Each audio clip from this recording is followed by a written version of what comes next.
في الفيديو ده هعرفك حاجة مهمة جدا وانت بتشتري كوبايات الشاليمو لطفلك، ولازم تخلي بالك من مميزات الكوباية علشان تعرفي هل الكوباية دي مناسبة لطفلك واحتياجات طفلك ولا لا. لو جبنا كوباية وفتحنا الكوباية بالشكل ده وحطينا في الكوباية دي مية بالشكل ده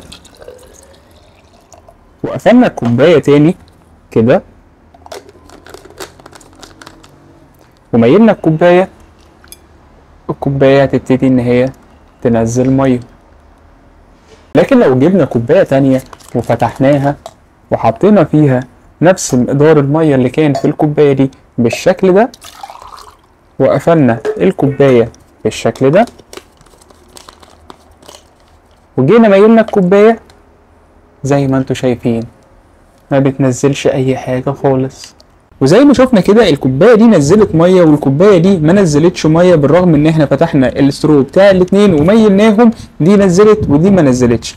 طيب ده حاجه لازم تبقى انت عارفاها كويس قبل ما تشتري لطفلك الكوبايه، علشان مش بعد ما تشتريها تلاقي ان انت دفعتي فلوسك على الارض وطفلك مش مستفيد بيها ومش هي دي المناسبه لطفلك.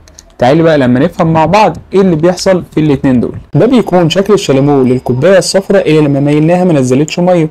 هنا بيكون في زي ما انتم شايفين كده في فتحه لما بنضغط عليها اللي هي بتكون الكروس كات او اللي هي الفتحه المسؤوله عن النون سبيل، دي لما بنضغط عليها بتفتح زي ما انتم شايفين كده فبتنزل الميه، يعني البيبي مش هتنزل له ميه غير لما يضغط عليها. اما ده الاسترو بتاع الكوبايه البينك الاول لما ميلناها نزل على طول، وزي ما انتم شايفين هنا الكوبايه مفتوحه ما فيهاش اي نون سبيل او اي علامه زائد او اي شرطه، يعني الكوبايه مجرد ما بيشفط بتنزل ميه من هنا كده على طول، والشاليمو ده بيكون رفيع. وبكده يبقى انت عرفت ان في نوعين من انواع الشاليمو، اول نوع وهو النوع اللي بينزل على طول وده بيكون رفيع وما فيهوش اي علامه زائد او اي حاجه تمنع انسكاب السوائل من جوه، وتاني نوع وهو النون سبيل او اللي فيه علامه زائد اللي هو مانع للانسكاب او شرطه، ودي بتتفتح اول لما الطفل بيضغط ببقه على الشاليمو وبيشفط بتنزل له الميه اللي جواه، لو ما عملش كده مش هتنزل اي ميه. بس لو عايزه تعرف تختار لطفلك الكوبايه المنع الانسكاب ولا سهله الانسكاب على اي سبب